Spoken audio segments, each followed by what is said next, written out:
Okay. Yeah, you know what? It's an incredible year, and I'm not saying incredible in like the most hard, fun way. Right. It's just right. amazing what has happened. I mean, I personally feel like I've been in a movie the entire time. yeah. All the crazy stuff yeah. that's never happened. Feels like it's been World War Z. Yeah. Pretty much. Yeah. No, incredible is a good way to describe it, actually. It's, I mean, when we look back on this 50 years from now, we're going to be telling our grandkids that we survived 2020. Right. We survived the pandemic. It's like nothing else that we've ever experienced. Oh, I mean, nothing else we want to experience ever again. Yeah. I mean, there was a ton of stuff. The pandemic, the riots, An election. Oh God! Kobe Bryant's death. I mean, I personally had some family die. Like I know a lot of other people did. Right. Like a lot of famous people died. Like crazy. The number of crazy people stuff. who lost their jobs. The number of businesses that shut down. Yeah. That will never come back. How about just the entire way that society has had to pivot and change how they live and how they work? I mean, you have entire families now working from home. The husband and the wife, the mom, the dad working in the same house as the kids. The kids are now all on iPads learning virtually while the parents are virtually conducting meetings on Zoom. Well, we want to think they're learning, but stats show I guess they haven't been learning. Right. It's tough. But, and then really fascinating as of late, you have some of the biggest corporations in the world out here in California where we're recording this from. And they're just up and moving their entire corporate headquarters to other states. They're done with California. Well, they're done for California for a number of reasons. And New York. Probably, and New York for, political reasons, tax reasons, etc. But probably most prevalently, they don't feel like they need to have a huge office building space in California anymore because the pandemic has revealed that people can work remote and just do video chats and type online, and they can still be as efficient. And in fact, I read a study, and I wish I could quote this study for you right now, but there's a very large percentage of people that want, even when the vaccine gets mass distributed, they want to stay working at home now. They feel comfortable working at home. They don't want to go back into an office. And that is mind blowing. It's like it's been like a shift. Right. On the entire way work and life gets done. And those people actually are moving to states that is less in cost because it's like, why would they want to stay in California in a big city paying top dollar? Yeah, the only reason they did that before is because they had to physically go into their office. Well, now they don't have to do that. So, yeah, why not move to North Carolina? Why not move to, Iowa or Montana, someone that has a lot more beautiful scenery and not maybe so much, smog and traffic and everything else? Right. But if we just take a quick snapshot back at 2019, we had some interesting things to say about what we thought 2020 was maybe going to be about. Gino, why don't we play a quick clip for the listening audience right now on what we thought 2020 was going to have in store. Let's hit it. Okay, roll it. Big companies, right? They're established. They probably move much slower than a startup, obviously, because there's just many more people involved in the decision-making process. Probably, arguably, set in their ways in many capacities. What would you recommend someone listening who's in a position to make some changes in an organization of that size? What would you recommend to that person that they challenge themselves to do in 2020 to grow that company forward? They just might have to disrupt their process. My recommendations are aligned with what you just shared. Oh my God. Were we off just a little bit there? Just a little bit, though. Just a tad. Just a tad. Nobody saw what was.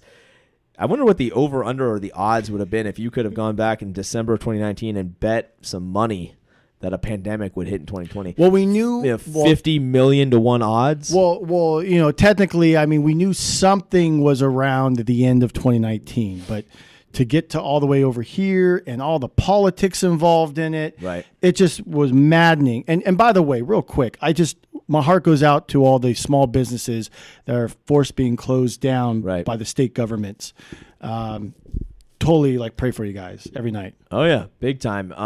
Now they do have a vaccine out. It's been approved. It's starting to get distributed. So, Godspeed that is gets out to all the places where it needs to go and in the right order and an orderly way, and people can get vaccinated, and life in 2021 can kind of get back on track. So, I just. Yeah, I'm just sitting here in awe of what we've experienced this year. I have to say, I was actually personally really excited to record this episode of the pod because I'm anxious to put this year behind us personally. But I'm also interested in being able to get to next year's end of year recording, 2021, and look back and see how far the country has come and how far business has hopefully come back. So just kind of ducktailing into our predictions for 2021. I think there was some things that we did say in last year's episode that are still relevant. They still held true even in a pandemic. Okay, and Gino, you actually had those sound bites. So why don't we roll a quick little soundbite of some of the stuff you said that people need to do for 2020, and it actually still holds true even in the pandemic. Roll it. Pretty awesome year for myself personally. Gino, how about you? How would you describe your 2019? There was a lot of accomplishments, a lot of leveling up. I needed this year in order to get into next year, because next year it's just going to be insane. What would you say would be a key thing that a small business startup person just listening to this podcast, trying to get some ideas to firepower up their marketing and advertising, what would you say that they need to focus on in 2020? I would focus on executing. Don't spend too much time planning, because you won't know if it worked unless you try. Okay, so did you just take a spaceship to the future and know that could still work in a pandemic? How did you know to give that really great sound advice last year? I've and I don't talk very well on the mic, but when it comes, I think when I think back on it, I remember reading something and maybe hearing some things. I remember Gary V was one of the people I remember hearing, and then some other champion economists who love entrepreneurs or are big on entrepreneurship, people who I listen to on a daily basis for motivation in the business world. Interesting. Yeah. So the focus was execution. Don't plan so much and just see if it works. Right. And we saw that when after the lockdown, I know at AdSymble, we really took a stance that, look, we're going to do our part to help save the American economy. And there was a lot of people who were doing that. I know Jordan Belfort was doing it. A lot of different companies just trying to save America. And it worked. It worked. How do you save the American economy? You work.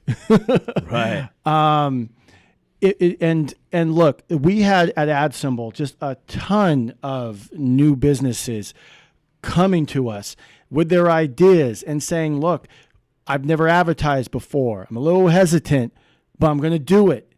And they did billboard advertising along with online and so forth.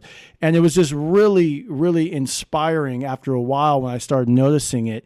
And the American ingenuity, no matter how much they want to keep us on lockdown, the American people, the American spirit is alive and well and is there to kick ass. There it is, right there. You heard it from the man himself. So let's talk about some bold predictions for 2021. Oh, okay. Prediction number 1, the vaccine will be completely available to everybody who needs it and wants it by the end of Q1. So that would be March 31st of 2021. That is my big, bold prediction right there. By the end of Q1. Operation Warp Speed. Operation Warp Speed. because we're sitting in December right now, and they're already starting to get out the vaccine to all over the country. Yeah, happened today. Right. Our right. elected officials are. So I believe by the end of March, that's 90 plus days out from now. That's a big enough amount of time for mass production run and distribution to get everybody a copy of the vaccine who needs it, wants it, etc. Bold prediction number 2. By the end of Q3 of next year, that would be March, April, January, February, March, April, May, June, September. By the end of September, I should have known that by the back of my head. By the end of September of next year, we will see sporting events, movie theaters, everything back fully open again, back to their original capacity levels. So I'm talking about NFL football game. We'll be able to have 80,000 people back in the stands again by the end of September of next year. Marvel Studios is already planning on releasing all their movies in theater. Right. There it is. And big, bold prediction number 3 for me will be that by December of next year, the economy will be starting to roar back at near pre-COVID levels. It won't quite be full-blown pre-COVID levels because we were just kicking ass, but it'll be on the trajectory of getting there, and it'll be 2022 that we really hit our stride to get back to pre-COVID levels. So that's my 3 bold predictions. Now, are you talking unemployment? Or I'm talking everything. The whole kit and caboodle. Okay. Unemployment levels dropping, more businesses roaring back, people hitting high levels on things. By December of next year, that's my 3 bold predictions. What do you got? Oh, wow. I like those predictions. I must admit too, real quick, after a few months into the lockdown and the economy roaring back, the losses that we gained in the stock market came back and then some. It's just that, and the unemployment fell a lot. But I really hope that the unemployment can drop to pre-COVID. So I'm kind of when? We'll say December or going into 2022. Okay, let's work backwards. So we got that for you for December for unemployment levels. When do you see the vaccine being mass available? In Q1, just same as you. Q1. Yeah, same as you. I mean, I seen it today with politicians and by the way, I have to mention this. There's a video out of a doctor who was getting the vaccine, but who was administering it. This other doctor acted like they were putting the vaccine in the doctor, but he really didn't. It's very interesting. It's all over Twitter. Okay. And how about in regards to stadiums, movie theaters, stuff like that? What time of next year do you see that coming back? Stadiums is hard. I don't know. I could see maybe 10, 20,000 trying it out. Maybe give it to the end of the year. Wow. Okay. So we have a little bit of a difference there. That's fine. That's cool. I could see 20, 30%, because we're slowly already starting to see that now. I noticed. Movie theaters, although, hey, look, AMC's super struggling right now. Their stock is down. I don't even know if they'll even be in business, to be honest with you. But Regal Theaters will be open. Wow. I do want to say this, though, right. and I'm very, wholehearted on this. I think one prediction is, and it's already beginning. It's already beginning, folks. There's going to be a shift in social media and the platforms that will be taking on, that they already are taking on, Facebook and YouTube and so forth.